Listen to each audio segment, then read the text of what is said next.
자기 긍정과 타인 긍정은 전전두피지를 활성화하고 행복감을 높여준다.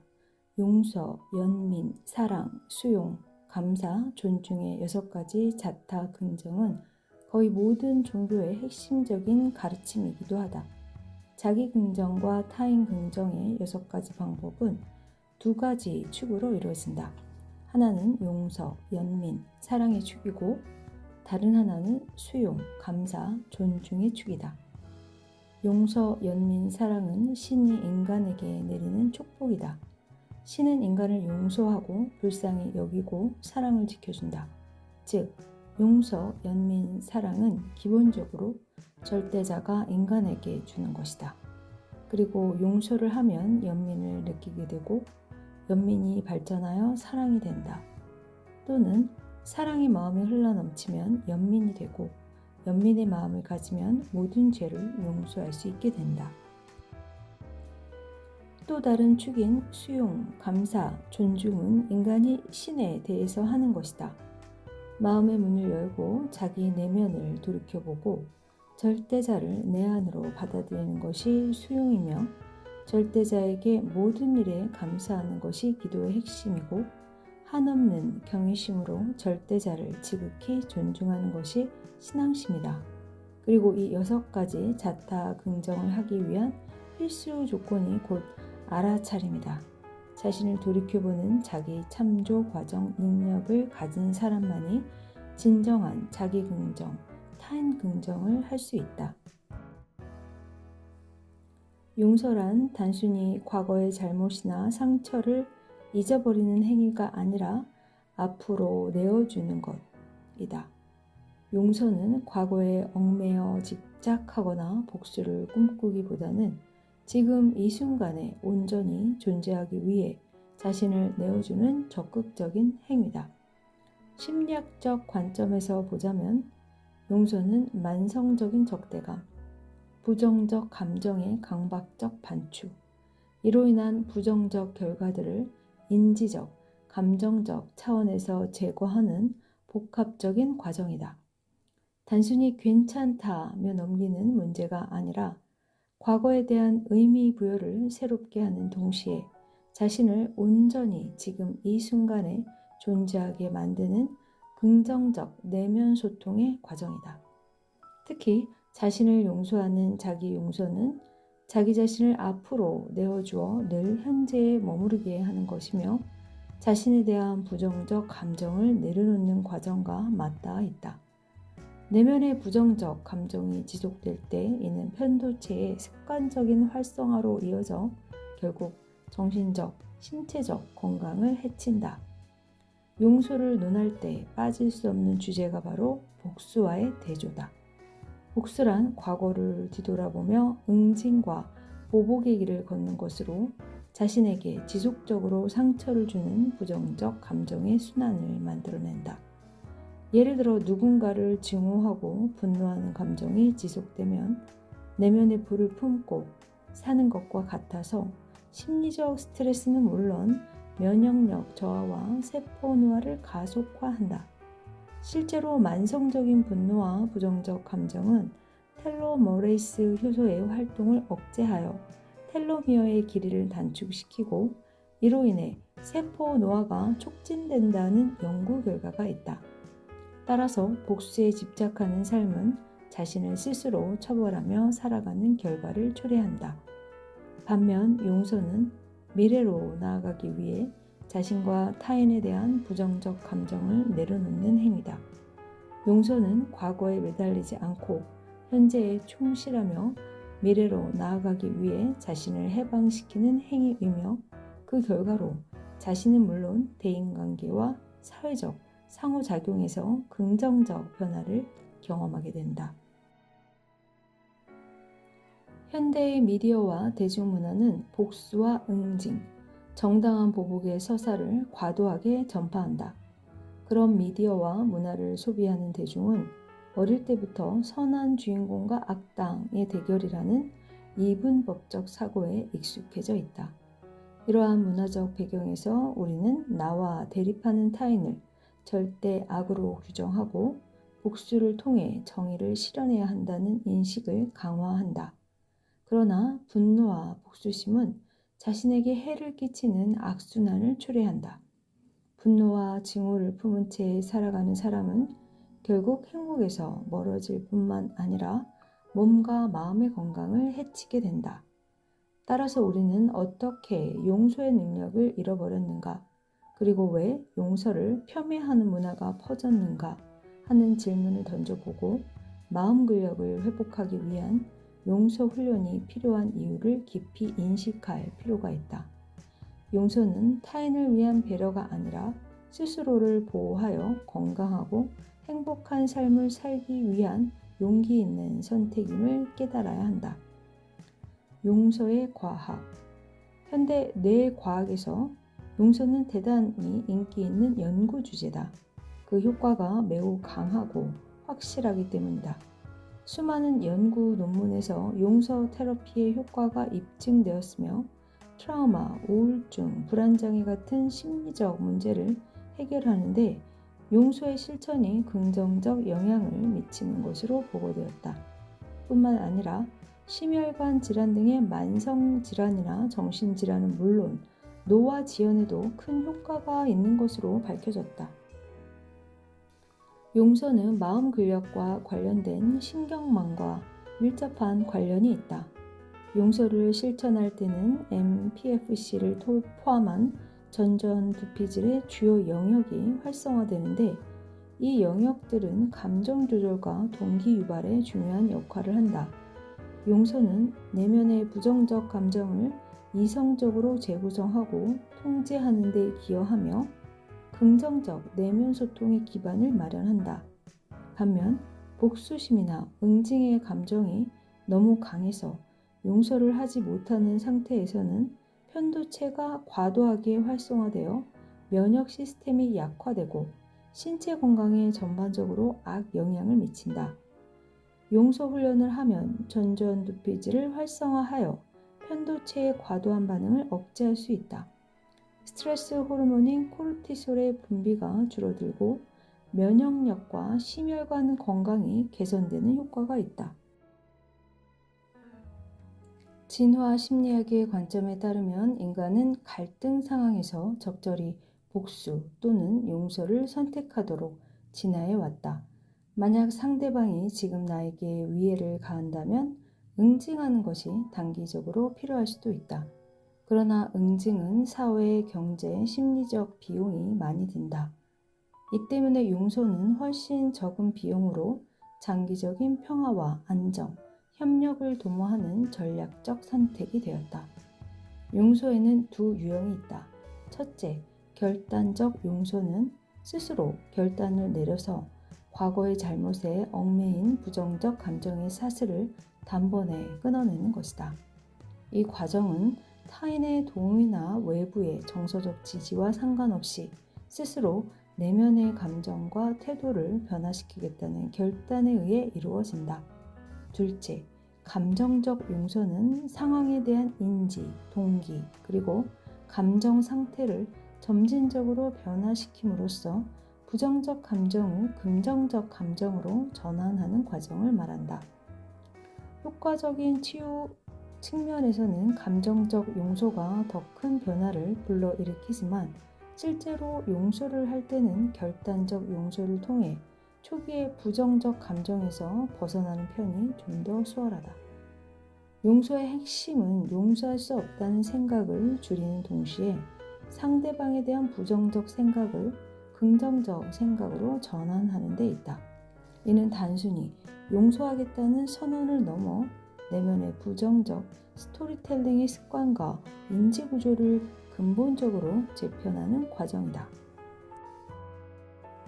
용서 훈련의 구체적인 방법. 용서는 적용 대상에 따라 크게 두 가지로 나눈다. 하나는 자기 용서인데 자신이 저지른 실수나 어리석은 행동에 대해 스스로를 비난하고 자기 혐오에 빠지는 것을 멈추는 것이다. 자기 용서는 내면의 부정적 소통을 차단하고 자기 자신을 보호하며 자아 존중감을 회복하는 데 필수적이다.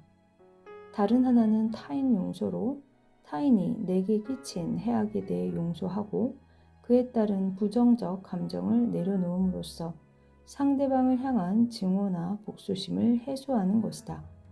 타인 용서는 단순히 상대방의 행위를 용의하는 것이 아니라 나 자신을 위한 내면 치유의 과정이다. 용서를 실천하기 위한 구체적인 방법은 다음과 같다. 스토리텔링 습관의 재구성. 우리는 어릴 때부터 다양한 이야기를 들으며 자랐다.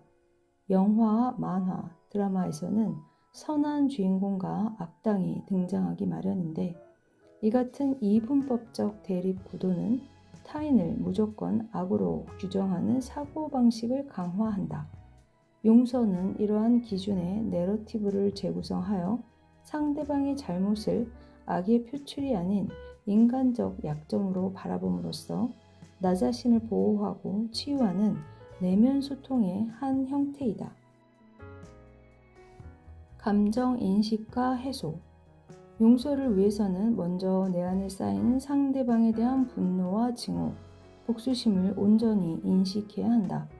그리고 부정적 감정이 들 때마다 나는 과거가 아니라 지금 이 순간에 머무르겠다는 결단을 내려야 한다. 과거의 상처에 매몰되지 않도록 자기 자신을 조절하는 연습이 필요하다. 알아차림과 움직임 명상. 내면의 부정적 감정이 극에 달했을 때는 편도체가 과도하게 활성화된다. 이를 억제하기 위한 호흡 명상, 달래기 명상, 알아차림 명상 등을 통해 감정을 안정시킬 필요가 있다. 유산소 운동이나 내부 감각과 고유 감각 훈련 역시 몸의 움직임을 지각하며 내면의 균형을 회복하는 데 큰 도움이 된다. 인지적 재구성. 상대방의 잘못을 분배적 정의의 관점보다는 절차적 정의의 관점에서 보도록 한다. 나의 이익을 침해했다는 사실에 집중하는 분배적 관점에서 상대방의 잘못을 바라볼 경우 용서는 더욱 힘들어진다. 반면 절차적 관점에서 상대방의 잘못을 바라보면 상대방의 행동이 사회적 규칙을 위반했다는 객관적 사실에 기반한 인지적 해석에 더 집중하게 되어 용서를 보다 쉽게 할 수 있다. 자기 용서의 과정. 용서 훈련은 자기 용서부터 시작하는 것이 좋다. 자신이 저지른 실수나 잘못에 대해 변명하거나 부정하지 않고 철저히 인정하며 깊이 반성하는 과정이 자기 용서의 시작이다. 자기 용서는 자기 자신을 향한 지나친 비난과 자기 혐오를 극복하고 자기 존중감을 회복하는 데 필수적이다. 자아 긍정의 첫걸음이자 자신의 존재를 온전히 받아들이고 사랑하기 위한 과정이다. 용서는 전전두피질 활성화를 위한 자타 긍정 훈련의 출발점이며 과거의 상처와 분노에서 벗어나 지금 여기에서 온전히 현존하기 위한 핵심 과정이다. 자기 용서와 타인 용서를 통해 우리는 부정적 감정의 굴레를 끊고 지금 이 순간에 머무르며 자타 긍정의 스토리텔링의 습관을 새롭게 만들어갈 수 있다. 용서는 복수와 응징에 의존하는 잘못된 스토리텔링의 습관에서 벗어나고 자신과 타인의 삶을 위한 진정한 치유를 시작하는 과정이다. 용서는 나를 위한 것이며 건강하고 행복한 삶으로 나아가기 위한 선택이다. 사랑.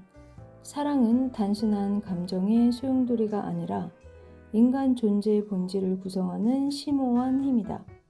사랑은 상대방이 건강하고 행복하기를 바라는 마음이다. 무조건적인 배려와 근본적인 용서를 바탕으로 하며 집착과 거래 관계로 특징 지어지는 연애 감정과는 다르다. 누군가를 사랑한다는 것은 그 사람이 고통과 어려움을 겪지 않고 건강하고 안락한 삶을 살기를 바라는 것이며 그 모습에서 나 또한 커다란 행복을 느끼는 것이다. 사랑은 내가 이만큼 좋아해줬으니 너도 나한테 이만큼 돌려주어야 한다라는 조건을 두거나 대가를 바라지 않는 것이다. 대가를 바라거나 주는 만큼 받기를 기대하는 것은 거래이지 사랑이 아니다. 이것은 상대방을 소유하려는 독점적 태도에 불과하다. 예를 들어 내 자식은 내 것이라는 사고방식에 사로잡혀 자식에게 자신의 가치관과 사고방식을 강요한다면 그것은 사랑이 아니라 이기적인 자기중심적 행위일 뿐이다. 이는 연인이나 배우자에게도 동일하게 적용된다. 상대방을 자신의 소유물처럼 여기고 통제하려는 마음가짐은 오히려 폭력적인 인간관계의 시작으로 경계해야 한다.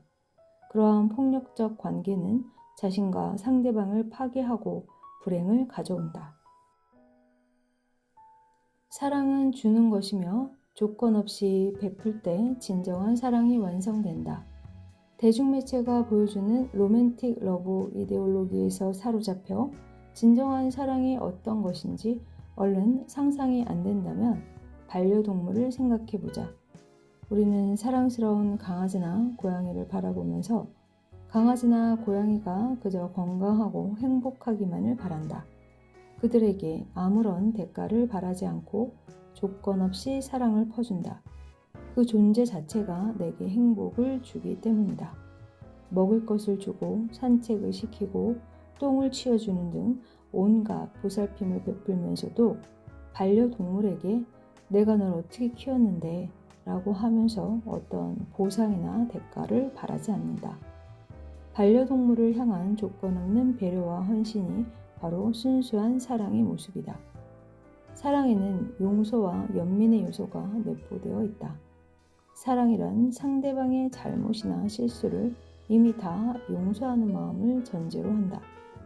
나는 너를 사랑한다 라는 말은 너의 잘못은 이미 다 용서되어 있다 라는 뜻이다. 이는 과거의 잘못뿐만 아니라 앞으로 인간적인 약점으로 인해 저지르게 될 어떠한 잘못도 이미 다 용서한다는 뜻이다. 이렇듯 사랑은 무조건적이며 어떤 조건이나 기대 없이 그 자체로 존재하는 힘이다. 상대방의 행동이나 태도에 따라 달라진다면 그것은 사랑이 아니다. 사랑은 주는 것이다. 누군가에게 온전히 사랑을 베풀 때 우리는 그 사람의 삶에 기여함과 동시에 우리 자신의 내면도 풍요롭게 한다. 주는 사랑이 결국 그 관계의 주인이 되고 리더가 된다는 것은 과학적 통계 분석과 심리학적 연구를 통해서도 입증되었다. 이기적인 태도로 이익을 추구하는 사람은 장기적으로 큰 성취를 이루기 어렵다. 반면 남에게 베풀어 주는 사람은 시간이 지날수록 그 가치를 인정받아 성공과 행복을 누리게 된다. 내 삶의 주인이 되고 싶다면 주는 사람이 되어야 한다. 두 사람이 아침부터 농장에서 일하다가 해가 저물 무렵 작별 인사를 나누는 상황을 생각해보자. 그중 한 사람은 고맙다며 돈을 건네고 다른 한 사람은 그 돈을 받는다. 둘 중 누가 농장 주인일까? 주는 사람이 주인이다. 이러한 원리는 삶의 영역 전반에 적용된다.